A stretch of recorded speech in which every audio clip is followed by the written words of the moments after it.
এই আমি মাগার ফটকা মস্তান, আমি যাকে ধরি তাকে রাস্তা থেকে সরাইয়া ছাড়ি। ভাই কি কইলেন? আমি রাস্তাতে মানুষ সরাই? হ্যাঁ, আমি রাস্তাতে মানুষ সরাই। তাহলে ভাই আমার একটা মানুষ সরাই দেন ভাই, অনেক দিন ধরে আমার মেয়েরে ডিস্টার্ব করতেছে।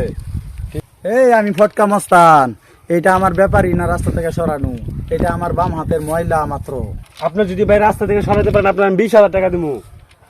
না, আমি এই 20,000 টাকা দিয়ে আমি এত বড় কাজ করতে পারবো না, আমার কমপক্ষে 10,000 টাকা দিতে হবে। আলাই কি ব্যাকল নাকি? আচ্ছা ভালোই হইলো। আচ্ছা ভাই না জাগবেন তাই ভাই, এই যে নিন টিয়া 10,000। ঠিক এই যে আছে, নিন ভাই টিয়া 10,000 আছে না, নিন। ঠিক আছে, টাকা জমা আছে তো 10,000? হ্যাঁ 10 গুইনা নেন। ঠিক আছে, সমস্যা নাই, আপনি গা ঘুমান গা, কাজ হয়ে যাবে, রাস্তা থেকে আমি সরাই দিতেছি। এই টাকাটা লাও। ঠিক আছে, এই টাকা তো আমাকে অ্যাডভান্স করছেন, কিন্তু যেই লোকটাকে রাস্তা থেকে সরাই দিতে হবে সেই লোকটা চিনবো কিভাবে? এই যে ছেলের ছবি, এই যে ছেলেকে। ঠিক আছে, চিনতে পারছি, সমস্যা নেই, এখন আমরা দেখলে চিনতে পারবো। এই চল, কামটা খালাস করে আসি, চলেন।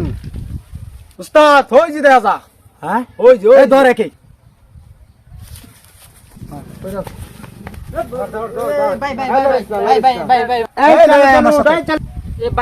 আমি কি করছি ভাই? ভাই আমার উপর নামা। এই তোরে সরানো লাগে, রাস্তা থেকে সরানোর জন্য আমাকে 10,000 টাকা দিছে। রাস্তা থেকে সরাই দিলাম, আজকে থেকে তুই জংলাদা চলাচল করবি, রাস্তায় উঠলে কিন্তু আবার সরাই দেওয়া হবে। তোরে যাতে আর কোনো দিন এই রাস্তায় না দেখি, তুই আজ থেকে জঙ্গলদা চলাচল করবি।